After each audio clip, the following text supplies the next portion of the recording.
Remittance দেয়, তো তাদের পরিবারের জন্য তারা টাকা পাঠায়, তাদের পরিবার ভিটামাটি বিক্রি করে ছেলেকে বিদেশ পাঠায়, তো সে তার দায়িত্ব আছে তার পরিবারকে টাকা পাঠানোর। তার জন্য বাংলাদেশের রাজনীতিতে অংশ দিতে হবে, ভোটার বানাতে হবে। কে বলছে? বাংলাদেশের সুখ দুঃখ একটা নিরাপদ জায়গা থেকে তারা প্রতিবাদ করে। আমাদের মতো রংপানি থেকে, রিমান্ড থেকে, লোহার রড থেকে থেতলা করা, আর পুলিশ পিটানি, আর দিনের পর দিন 40 দিন 50 দিন থানা ও থানা করে বেঞ্চের উপর বসায় রেখে রিমান্ড কার্যকর করা, এগুলো কি প্রবাসী ভোটাররা কখনো তারা কি ভুক্তভোগী? তো ভুক্তভোগী না তো ভোটার ভুক্তভোগী হতে যাবে কেন? ভোটার অংশটা হতে যাবে কেন? আসসালামু আলাইকুম রহমতুল্লাহ বারাকাতুহু। বন্ধুরা, যে কথাটি আপনারা শুনলেন, আমরা প্রবাসীরা যে কি করেছিলাম তিনি কি ভেবে দেখেছেন? 4-5 দিন সারা বাংলাদেশের নেটওয়ার্ক ছিল না, তখন প্রবাসীরা তাদের নিজের ফেসবুক থেকে, নিজের ইউটিউব থেকে এই স্বৈরাচারের বিরুদ্ধে তারা আন্দোলন করে গেছে।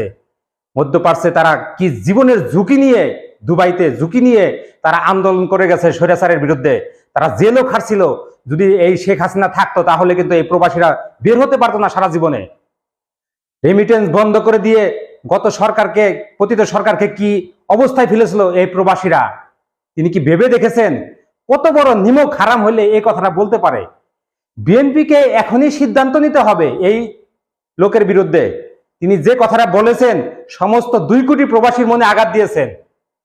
হ্যাঁ, প্রবাসীরা বিদেশে থাকে, তারা ভোট কিভাবে দিবে, তাদের ভোট দেওয়ার সাংবিধানিক অধিকার আছে। বাংলাদেশের প্রত্যেকটা নাগরিকের সাংবিধানিক অধিকার আছে ভোট দেওয়া। প্রবাসীরা বিদেশ থেকে কিভাবে ভোট দিবে সেই সম্পর্কে আলোচনা হতে পারে, তর্ক বিতর্ক হতে পারে, কিন্তু এইভাবে তাদেরকে এভাবে হেনস্থা করা কখনোই আমরা প্রবাসীরা মেনে নিব না। প্রবাসীরা যে কি জিনিস তা আওয়ামী লীগ হারে হারে টের পেয়েছে, কিন্তু এরা টের পায়নি এখনো। তাই বিএনপিকে আমি আহ্বান জানাবো, দ্রুত সময়ের মধ্যে এই লোকের বিরুদ্ধে ব্যবস্থা নিতে হবে এবং জাতির কাছে ক্ষমা চাইতে হবে এবং প্রত্যেকটা প্রবাসীর পরিবারের কাছে ক্ষমা চাইতে হবে। তারা বলেছে প্রবাসীরা, তিনি বলেছেন যে প্রবাসীরা ভিটামাটি বেচে বিদেশে যায়, তারা একটা রেমিটেন্স তাদের দেশের পাঠায়। তিনি এই কথাটা খুবই আঘাত দিয়ে বলেছেন। প্রবাসীরা ভিটামাটি বেচে বিদেশ যায়, প্রবাসীরাদের পরিবার আপনি খোঁজ খবর নিয়েছেন?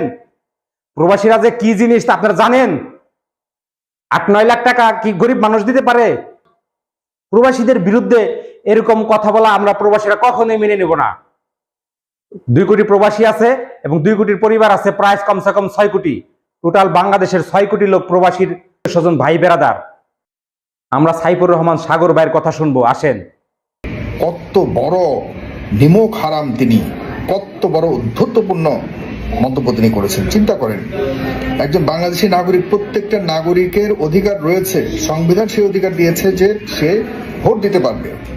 এখন সেই ভোট দেওয়ার যে পদ্ধতি সেটি নিয়ে বিতর্ক হতে পারে, বিদেশ থেকে কিভাবে দিবে না দিবে সে নিয়ে বিতর্ক হতে পারে, কিন্তু আপনি বিদেশে গেছে প্রবাসীরা তাদের ঘর ভিটা বিক্রি করে, আর তাদেরকে কেন বাংলাদেশের রাজনীতিতে অধিকার দিবেন এ নিয়ে প্রশ্ন তোলার আপনি কে?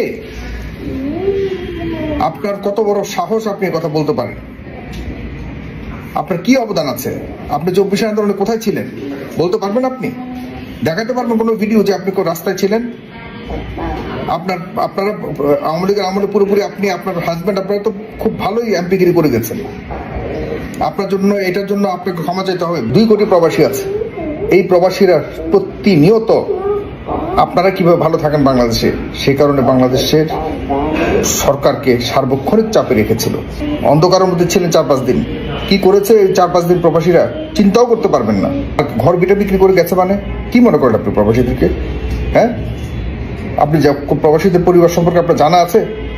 যাদের পূর্বপুরুষরা কোনো না কোনো ভাবে হয় জমিদার ছিল, না হলে পারিবারিকভাবে তারা অনেক উঁচু পরিবারের, ধান্দা করা পরিবারের না।